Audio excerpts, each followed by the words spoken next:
Hey everybody, it's verifying inverse functions day. We can have a little fun here verifying some functions, see if they are inverses or not. What we're going to do right here, all right, we're going to make f of x blue. We're going to make g of x red. Okay, so when I think blue, I'm thinking f of x. When I think red, I'm thinking g of x. So you'll notice is write simplified expressions. Oh man, they're going to make us write simplified expressions. That's just mean. For f of g of x and g of f of x in terms of x. You're like, what the heck does that mean? Well, we're going to talk about that today. All right, so we got f of g of x, and then we've got g of f of x. Now, it's really easy. All I'm basically doing is I'm taking this little red function and plugging it into the blue function. I'm taking g of x and plugging it into f of x. And then vice versa, I'm going to be taking f of x and plugging it into g of x. Now, here's the cool news. If and only if they are inverses, then f of g of x will equal just x, or g of f of x will equal x. Now, what do all inverses reflect across, everybody? All inverses, you should know this, reflect across y equals x. So that's why if you take one function and you plug it into the other function and all you get is an x, that means they are inverses. So I'm going to put inverses if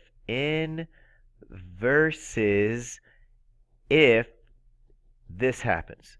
If they don't just become an x, then they're not inverses. So we're going to be talking about that today. Now, it is going to be very important that you have your Desmos up, ready to go. So make sure you have your Desmos graphing calculator, all right, so we can type stuff into there while we are working on this.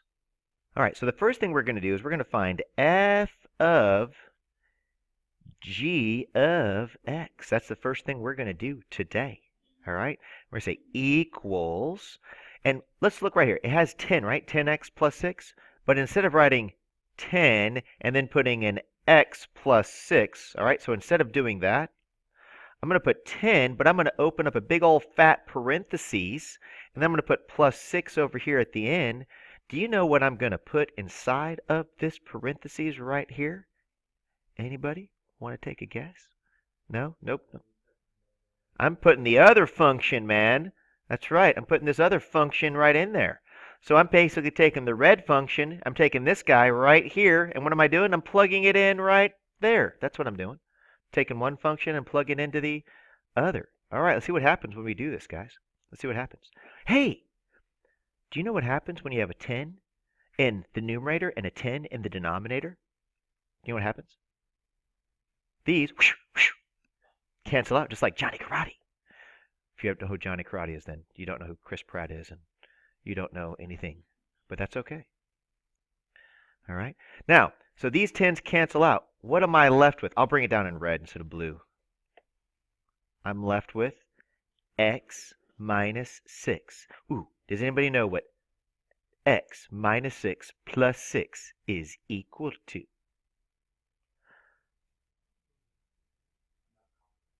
X, because a negative 6 plus 6 cancel out, you're left with x. Wait a second. So what, in our particular circumstance, did f of g of x actually equal? It equaled an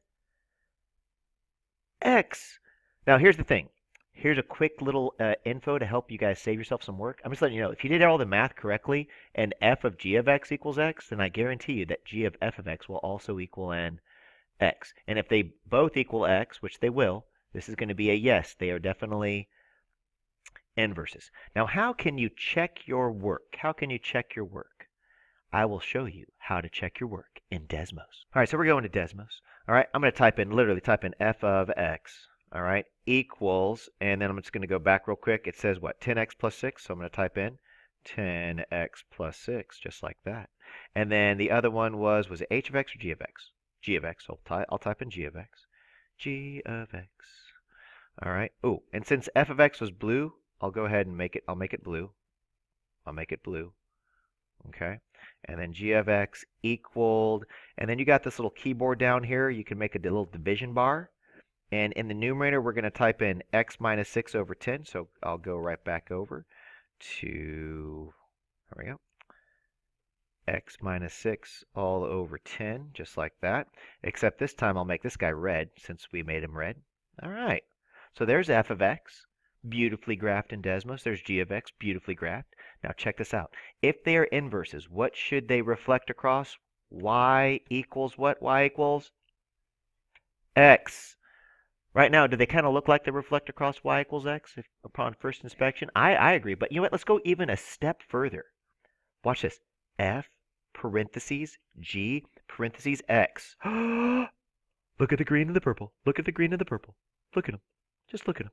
What can you tell me about those two? They're exactly the same, so that you know that f of g of x has to equal x. Well, wait a second, Mr. What about g of f of x? Oh my gosh. Green, purple, black.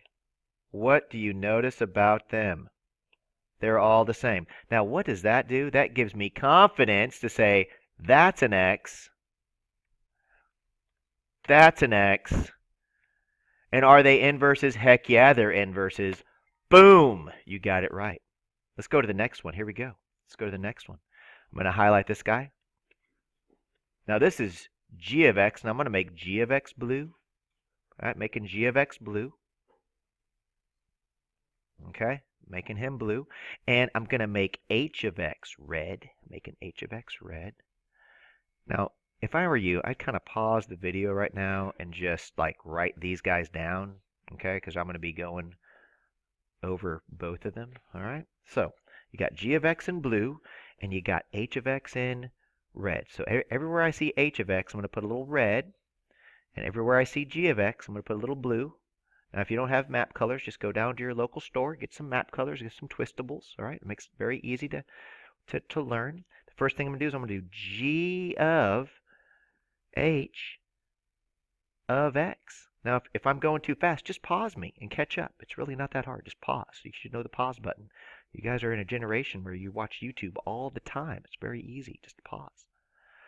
So we're going to take h of x, and what are we going to do? We're going to plug it into g of x. All right, here we go. Here's g of x right here. I got a 3. I got an open parentheses. I got a 12. I got a minus in x. But what am I going to put in the place of x? What am I going to put right there? I'm going to put all of h of x, which is what? 1. I'll put it in red. Whew. It's a tough one. We got 1/3 of 12 plus x. Whew. I'm going to go ahead and pause it real quick. All right, so you're probably thinking, oh my gosh, that is just way too many parentheses. Just way too many. Okay, so what we're going to do is we're going to simplify it a little bit here. All right, so inside of this red parentheses right here, what we're going to do is I'm just going to distribute right here to both terms, and it won't take long at all. If I say, what's 1/3 of 12? That's a 4. And what's 1/3 of x? That's going to be 1/3 of, it's going to be 1/3 of x. Okay, so if I do 1/3 of 12, that's a 4, and then 1/3 of x is in x. Now I do have to multiply both of those by a negative, so here's what I have left. I'm just going to write everything in red right now, okay? I have a 3, parentheses, 12 minus 4, and then a negative minus, sorry, negative times a positive keeps it a negative, so I'm still left with 1/3 of x being subtracted. So I have 3, parentheses, 12 minus 4 is 8. All right, and if I have 8 minus 1/3 of x, whew, holy cow. By the time we're done, it looks like we got 24 minus an x, because a 3 times a negative 1/3 of x is just x. So it looks like, right now, it looks like my expression is 24 minus x, also known as negative x plus 24. Now let me tell you something. If I put negative x plus 24 right there, that is the simplified expression, but are these going to be inverses? Heck no, they're not going to be inverses, because what do we know they have to be in order to be an inverse? Just in x. Okay? Now, you're like, wait a second, how do I check to see if this is correct? Well, we're going to use Desmos. So if you would please, if you have this and this, we're going to go to Desmos right now. So let's go to Desmos. Now, I'm going to go ahead and clear this out right here. I'm going to clear this out. I'm just go ahead and clear them out. Instead of f of x, I think I'm gonna start with g of x. Let me look. Okay, g of x. So I'll put g of x, and then it was equal to 3 parentheses, was it 12 minus x? I believe 12 minus x. Okay, and then over here I'm going to do h of x equals, and let me look what it was. 1/3. Okay, got it. 1/3 parentheses 12. Was it 12 plus x? Make sure 12 plus x. Okay, so now here's the thing. Now what I'm going to do is I'm going to do our question, which was g of h of x. Okay, g of h of x, and I'm gonna keep that in I'll put that in green. Okay, now if you'll notice, we can't see it, can we? We cannot see it. However, what did we get as our answer for the simplified version? We got what? 24 minus x, also known as negative x plus 24. That's what we got. So if I put negative x plus 24, I don't see that either, do I? Do you know why I can't see it? Because we are so zoomed in, we can't see it. So I got to zoom out. Can anybody see anything about the green and the purple function? What do you notice? They're exactly the same. Now, are these inverses of each other? No, they're not. They're not inverses of each other because they don't reflect across what? Y equals x. They don't reflect across it. But are these the simplified version? These are the simplified version. So what does that tell me? That tells me right here, what am I allowed to, sorry, wrong thing. Wait a second, where am I? What am I allowed to put right here? Negative x plus 20, not z, negative x plus 24. And I'm going to put no. But the next thing I'm going to do right now is I'm going to do h of g of x. So let's go back and let's take a look at h of g of x, which means we're going to take the blue function and we got to plug it into the red function. We'll take the blue function, plug it into the red function. So if you would please, right now, we're going to go ahead and do h of g of x. So follow along. Won't take that long. Once again, I'm making this is the blue one. Okay. This is the red one. Now, if you guys would, it actually is going to make things a little bit easier. You guys see h of x? I can go ahead and distribute if I want to. So what is a third of 12? That's a what? That's a 4. And a third of x is just what? 1/3 of x. So I can write it as 1/3 of x plus 4. I can write it like that. So this will make it a little bit easier when we are taking the blue function and plugging it into the red function. So here we go. We're doing h of g of x. H of g of x equals. So watch this. I'm going to put 1/3. I'm going to open up a big old parentheses. And then what am I going to put at the end? I'm going to put a plus 4. Well, if we were allowed to distribute this 1/3 to both these to make it easier, I guess I could technically multiply both things by a 3 and make this 36 minus 3x to make it a little bit easier. So watch what happens if I just put 36 minus 3x. All I've done is simplify this g of x expression to make it a little bit easier to work with. Now all I got to do is multiply both things by a third. What's a third of 36? 12. What's a third of negative 3x? Minus an x. So now I got 12 plus 4, which is 16. 16 minus x. So I know I can put negative x plus 16, and that's going to be my simplified expression for h of g of x. So here's my simplified expression. So now we're going to go to Desmos to see if we actually did this correctly. Okay, so we already have in Desmos the two functions right here, okay? We have them, but I'm going to go ahead and delete this guy right here. But I'm going to switch the G and the H. Watch, I'm going to put this, I'm going to make this the H. All right, make that the G. And then I'm going to type in my new answer. And the new answer that I'm testing was what? Negative x plus 16. So I'm going to put negative x plus 16 and see if they match. And they do match. And since they do match, that gives me confidence to be able to type this in. Like, okay, I know now this is also what? Negative x plus 16. And I feel like now I've tested in Desmos, I'm going to get it right. Okay? If I don't test it there, I could have made some silly mistake, and Desmos will at least let me know if I messed up and made it a 15. Can you see how these aren't exactly the same? All right? But knowing that I put a 16, I know these are the exact same function. It lets me know that I got it right. Okay? All right, let's do one more, and we're going to call it a day. All right? So this is since this is dealing with cubic. So if you would, this one says f of x equals the cubic root. I know it's kind of hard to see, but there's a little 3 in that index. So I'm going to, when I write it, I'll make sure you guys see it. And over here it says g of x equals 3x cubed minus 8. Okay, 3x cubed minus 8. So once again, the g of x will be in red, and f of x will be in blue. All right, we'll go ahead and work through this.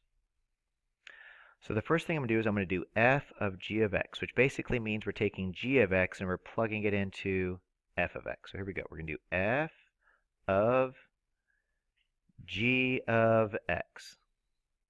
Okay. Now we got to start with this big, old, huge, I'm making it nice and big. That's an index of 3. That's a cubic root. And it's over in here. We got over a 3. And then I'm going to open up a parentheses. I'm going to put plus 8. Okay? I'm going to put plus 8. Now inside of this parentheses, I'm going to put 3x cubed minus 8. Because what I'm hoping that you will see is that normally, what did I have right there? I just had an x. But I'm taking this function right here, 3x cubed minus 8, and I'm plugging it in to the x value for f of x. And that's what f of g of x means. All right, so let's go ahead and simplify this and see what we get. All right? So what is this equivalent to? Well, up here in the numerator, what do I have? I have 3x cubed. I have a minus 8 plus an 8 all over a 3. So what do you think is going to happen to this negative 8 and positive 8?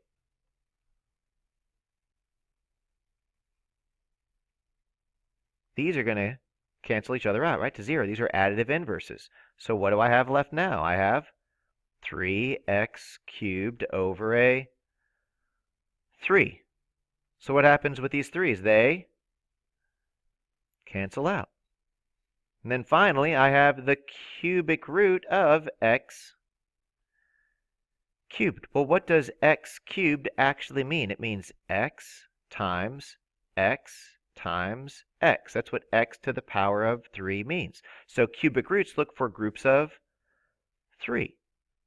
And so this equals an x. Now you're probably used to square roots. Like if I say the square root of 25, most of you probably say 5. If I say that what's the square root of 36, you would say 6. Why? Because square roots look for groups of what? Groups of 2, right? But cubic roots, if I say what's the cubic root of 27, not everybody is just going to spit out 3. But technically, the cubic root of 27 is 3 because 3 times 3 times 3 is 27. So what's the cubic root of x cubed? It's just x. These are just examples to help you understand what the difference between a square root is and a cubic root is.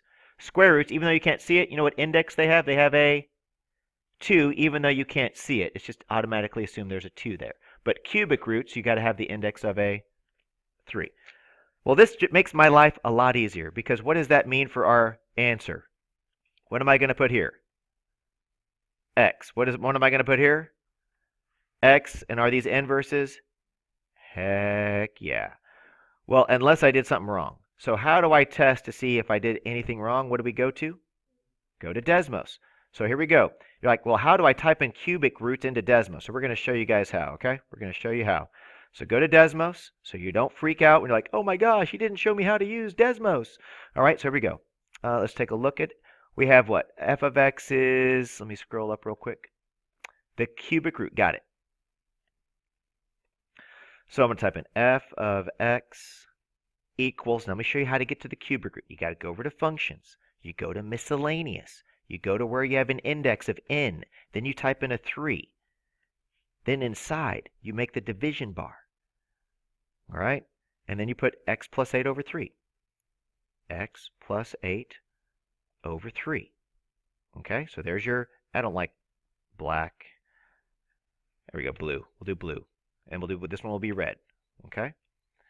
Then we have g of x equals, and what was g of x equal to? I believe it was what? 3x to the power of 3. And then what was it? Minus 8. Okay, minus 8. Okay? And then what are they going to be reflecting across? If they are inverses, they're going to reflect across x. I'll go ahead and make this one green. And do these even look, do they look like inverses to you right there? Do they reflect across y equals x? They look like they do reflect across y equals x. But how could you check it? F of g of x. And what do you notice? Well, it's kind of hard to see because green matches green. Or how about this? How about purple? What do you notice now? They match, right? So you could also do what? G of f of x with your keyboard. And then I'm going to change the color to orange. And what do you notice about the green, the purple, the orange? What do you notice? They're all the same. So when they're all the same, when all of these reflect across y equals x, what does that tell you? That tells you that that's an x. That's an x.